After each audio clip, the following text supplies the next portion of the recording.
जय श्री गुरुदेव दत्त रामकृष्ण हरी। हे बघा आज आळंदीची कार्तिकी एकादशी त्यानिमित्त बघा आज उपवास आहे आणि आज आमची गावातली मंडळी आज आमचे सप्त्यासाठी बघा आज आळंदीला जाणार आहेत। आमची आंबल्याची पंगत असते तर बघू आता गावात गेल्यानंतर आज त्या पंक्तीचं सुद्धा आमच्या गावचं अन्नदान असतं तर त्यासाठी वर्गणी गोळा करून आम्ही तिथं केलेली आहे आणि ती देण्यासाठी जाणार आहे।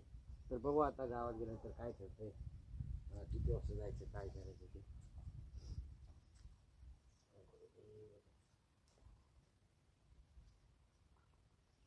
जय श्री गुरुदेव।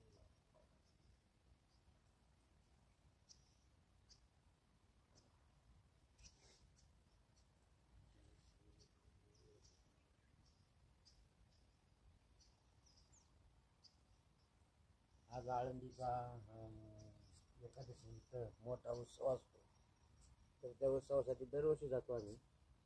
पण बघू आता जायचे तर आता आमचे जोडीदार आबा पुण्याला गेले तर ते म्हणजे रात्री येतो आणि रात्री आल्यानंतर आज जायचे बघा। आज आम्ही 4-5 जण जाणार आहे तर दर्शन तर काय आज होणार नाही परंतु जाऊन यायचे, सप्त्याचं जाऊन यायचे महाराजांच्या मठामध्ये तिथं सप्ताह चालू असतो तर निघणार आहे बघा आता आम्ही।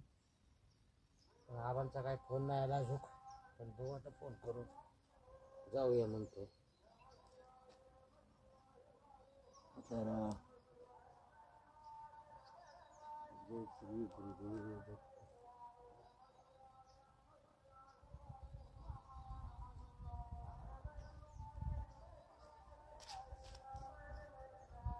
हे बघा ही पाण्यासाठी मोटर चालू केली बघा तर पण आता हे पाणी पण गळतंय आणि स्टार्टरचा जास्त आवाज येतोय तर हे खराब होण्याची शक्यता आहे। तर बघू आता हे मोटर पाण्यासाठी चालू केली पण आता काय खरं नाही, आता हे मोटर स्टार्टर दुरुस्त केला पाहिजे। हे बघा हे आमचं औदुंबराचं झाड आहे बघा इथे हे, आणि हे छोटंसं दत्त मंदिर बांधले त्याची स्थापना झाली नाही अजून पण आता होईल। आता डिसेंबर महिन्यात दत्त जयंतीच्या आत बाहेर चाललंय पण बघू आता काय होतं ते। शेवटी ते काय मला कोणते वेगवेगळाच होतं। हो हे आता उत्कृष्ट असे हे झाले बघा नियोजन हे झालं बघा औदुंबराचं आमचं, आणि इथे म्हणजे एवढे आमच्या जन्मापासून हे झाड आहे बघा आणि इथे म्हणजे सेवा चालूच आहे कंटिन्यू। तरी तर यावर्षी थोडंसं मंदिराचं काम केलं आहे बघा आता, पण याची आता स्थापना व्हायची पण ते बघू आता दत्त जयंतीची आत होते का नंतर होते। चला आता गावात जायची, गावात गेल्यानंतर मग आळंदीला जाण्याचं ठरलं।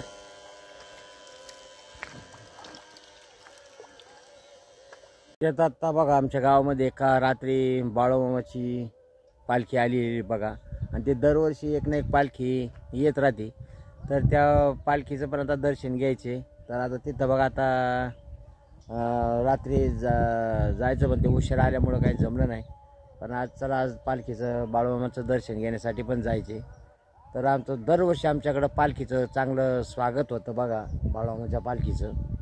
तर ते 7 दिवस राहते बघा आमच्या गावामध्ये, तर 7ही दिवस संपूर्ण अन्नदान आहे ते संपूर्ण आरती वगैरे संध्याकाळी होती बघा तिथं। तर ते उत्कृष्ट असं नियोजन असतं बघा, तर ते खरं पाहण्यासारखं आहे। तर ते चला आज एकादशी निमित्त आज ते पण दर्शन होईल मामांचं। हे बघा तिथं आता आरतीचा कार्यक्रम चालू आहे वाटतं। हे घास आहे बघा, तर 2 गाई आहे, शिर्डी त्याला घास निघतोय। आज सकाळी सकाळी घास कापला रे हा काय पालखीला का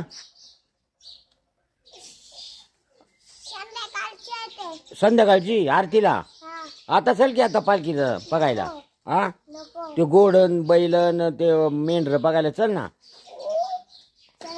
हा चला चला आंघोळ केली का हा चला मग चला लवकर हा का बरं आज तुला उपास आहे का कोणता आज सोमवार नाही आज एकादशी आहे हा उपास आहे ना हे बघा आता हवली नाही मी आता गावात निघालोय बघा आता गावात म्हणजे जवळ झालोय तर तेवढ्यात आबांचा फोन आला तर आबा म्हणले की मी काय आज येणार नाही तर मी उद्या येईल तर आपण म्हणले मग आता गुरुवारीच जाऊ म्हणले आळंदीला कारण काय आहे तर आज म्हणले मी तिथं आहे आणि गर्दी पण भरपूर आहे त्यामुळं काय आज तिथं काही दर्शन पण होणार नाही तर मग उद्यानंतर आपण गुरुवारी जाऊ मग ते सप्त्याचे पण काय आहे ते देऊन येऊन दर्शन पण होईल निवांत म्हणले तर ठीक आहे मग आता एवढं सगळं तो तयार करून चाललेलो आता परत माघार येण्याची वेळ आली पण जाऊ दे चला गुरुवारी काय हरकत नाही बरं गुरुवारी ठीक आहे म्हणलं तर मग चला आपलं आता दर्शन घेऊन जाऊ परत माघारी तर छोटी पण आणली होती तिला जायचं होतं जरा दाखवायचं होतं ते आमच्या गावात बाळूमामाची बकरा आलेली पण आता ते आता त्यांची ती आरती वगैरे झाली तर म्हणलं आता बघू आता संध्याकाळी जाऊ त्या आरतीला तर ठीक आहे मग आज आळंदी जाण्याचं कॅन्सल झालं तेव्हा गुरुवारी ठरलंय जायचं तर गुरुवारी 100% जायचं आणि मग दर्शन पण निवांत होईल तर मग चला तर आणि हे शिवाय दुसरी गोष्ट म्हणजे गाडी पण 2-1 किलोमीटर लांब लावावं लागते पायी जायचं असतं तर ते पायी जायचं म्हणल्यावर ते आपल्यासारख्याला जमणार नाही गर्दीत एक तर आपण आदोमानुसार गाडी चालवायला पण मला थोडी अडचण होती गर्दीमध्ये तर म्हणलं बरं ठीक आहे कारण आबा आले असतं तर दुसरी गाडी नेणार होतो पण आता ते आबा नाही त्यामुळं ही गाडी मला एकट्याला जाणं म्हणजे अशक्य आहे त्यामुळं मी पण आपलं कॅन्सल केलं कारण आपलं शरीर साथ नाही देत कारण गर्दीमध्ये गाडी चालवणं अवघड एखादा धक्का लागला तर उगाच कुठं त्याकरता नकोच म्हणलं संकेत आला नको जाऊ त्याला गुरुवारी एकदा आबा आल्यानंतर मग जाऊ धन्यवाद रामकृष्ण हरी व्हिडिओला लाईक करा शेअर करा आणि दुसरी गोष्ट म्हणजे आज एकादशीच्या सर्वांना शुभेच्छा धन्यवाद रामकृष्ण हरी